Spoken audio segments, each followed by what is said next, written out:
So, but the habits you develop, and I go back, the other thing is have the right heroes. I mean, I've always been lucky in that respect. And if the people you look up to are going to form your vision of what the world, how you want to be in later life.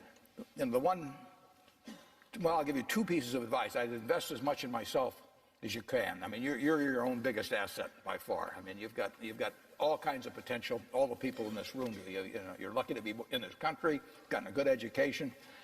But most people go through life using up a very, very small part of their potential. And so anything you do that invests in yourself, that's the best investment you can possibly make. And then I would follow my passion. I mean, whatever turns you on. I was lucky. I found something early that turned me on. But you don't want to take a job just for the money.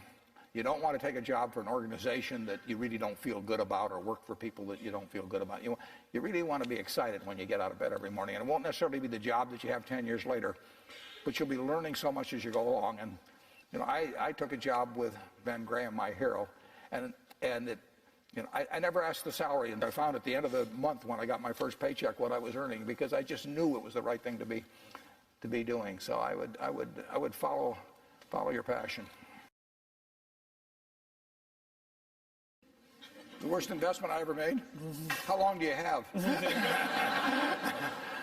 Well, I've made some very bad ones, but that doesn't really bother me. It may bother the shareholders, but that's another question.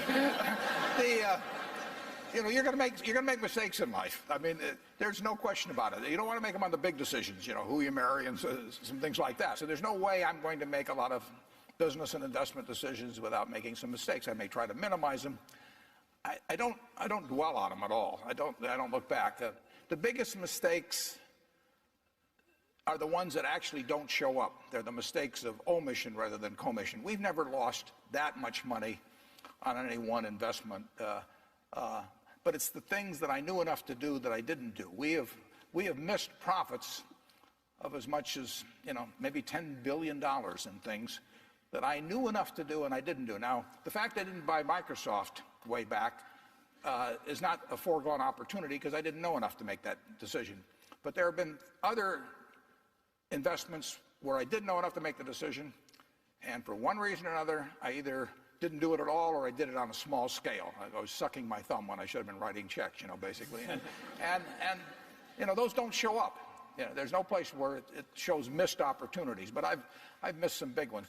The triumphs in life are partly triumphs because you know that everything isn't going to be a triumph.